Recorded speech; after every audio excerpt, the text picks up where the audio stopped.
Hey, everybody, welcome back to Deciphering My Experience. My name is Eric, and today is an excellent day for a couple of reasons. First and foremost, I want to thank everybody who has been subscribing, liking, sharing, and commenting because the YouTube channel for Deciphering My Experience has hit 1,500 subscribers. So thank you to everybody who's been putting in the effort to help get the content out there. I really do appreciate it, and every little bit helps. So thank you very much. Go to the website also. The website is also growing with subscribers. I forget the number. It's over 100 subscribers to the website. But by all means, so I got 1,500 on YouTube. It's 1,400 of you that should check out the website at deciphering.tv.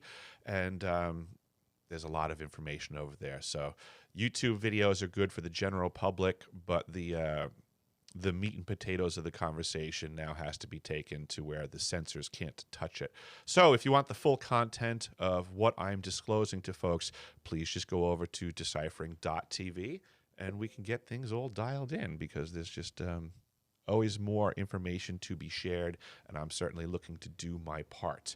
But with that being said, let's jump into right where this conversation is and what is also interesting in the world as of late. I have today two very interesting guests.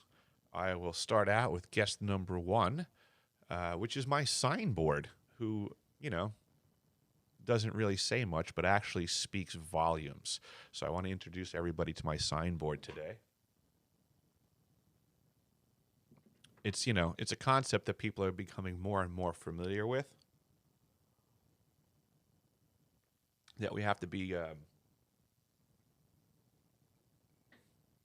more inventive in how we apply our freedoms, like freedom of speech. We used to have privy for such things in grander forum, but now I challenge everybody to be a little bit more creative, because you're going to see the ban hammer coming around fast and furious. So we'll do what we have to do. I appreciate everybody's efforts to help get information out there, but this is what I'm going to do is, I know how to play the game too, and all I need is folks like you out there to help get this information around. We the people can break the algorithm all day long, and we the people are what is going to be the disclosure that is going to happen regardless of what the government is playing around with. But on that topic, my second guest today is right here, actually. So today's second guest is the internal DOD briefing cards on the UAP. This is monumental information, which was brought to us, thankfully, by the efforts of John from the Black Vault. If you folks aren't familiar with his website, I highly recommend you take a look at it. The information is downloadable from there. That's where I downloaded it from, and I have it in the archives now at deciphering.tv, because, folks, that is what it is all about. Sharing is caring, and John and the folks over at the Black Vault are doing a lot of work to make sure the information gets out there. So I am going to do my part to help share this information, and I hope everybody else can also do their part as well. But this document is extremely interesting. What it's presenting is that ever since this whole supposed government disclosure on UAP and phenomenon thereof is a script, it's an act. It's a limited hangout by some definitions.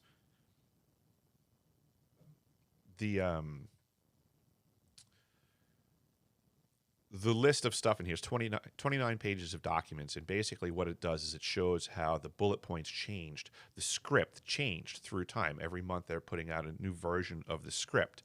And the really interesting part here, folks, is that this gives us great insight, not to disclosure on UAP and such, but on the opposite. This shows us the act. Now, everybody, all you really have to do is read these documents. I mean, it's 29 pages. I'm not going to go through it. It's very detail-oriented. You have to go from one page to the other, from one set of bullet points to the other, and you can watch how they change. Now, what we can do, since the wonders of the internet and the videos that are all out there, let's take a look, right? A lot of people don't like to ask questions, but I do. Let's look back at the folks that have been at the forefront of this supposed disclosure movement. It turns out they've been reading from a script. Does that make them actors? I say it does. You know, if we can look at the people that for the, the past, 5, 6, 7, 8 months have been claiming to be honest now, to no longer be on the government till and no longer be a paid disinformationist. Well, if that's the case, they're doing a terrible job of not following the government script, because now we have the script in our hands. Thanks again, folks at Black Vault. We have the internal DOD briefing cards on the UAP. They like to throw around the term threat. They like to dance around the use of the word UFO. Why are we even calling it a UAP? For decades of UFO research and UFO conversation, why are we even playing with words like UAP? What is the silly point of this? Can we just get back to the original discussion? UFOs have been flying around the planet for as long as we've been paying attention, and we would like the government to have a real conversation about it instead of just handing us paid actors and then handing us the script so that we can then see what's going on. Watch how all of these actors change their speeches now. They're all going to try to distance themselves from the things that they said in the past, and they're all going to try to act like they're separate from the script, which in and of itself, folks, might just simply be Act 2, that this is the closing call for Act 1. And we may see all of these people shift gears. This may be a way of the government attempting to empower these folks to look more genuine than they are. Maybe they feel that they've been outed already or undermined enough as disingenuous mouthpieces for the government. But I think any casual observer, if you go to the archive section, click on the link below, and you can peruse this document, download it yourself, share it if you like, and see for yourself. There are actors out there.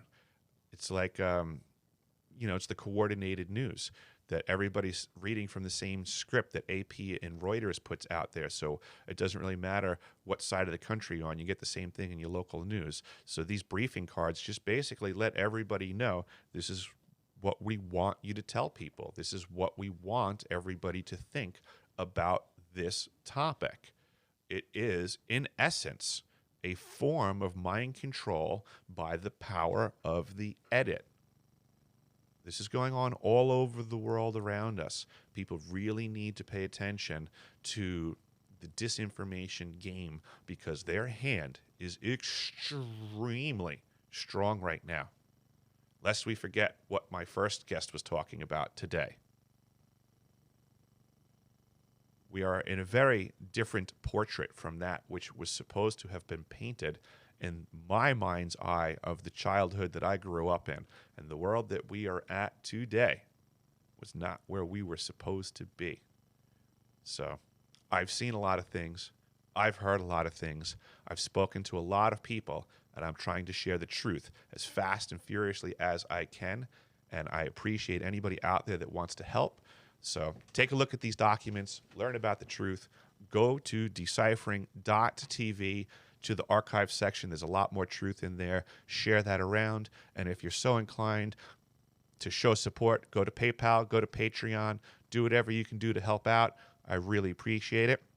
And most importantly, talk to each other, communicate, and get the information out there. Have an excellent day, folks.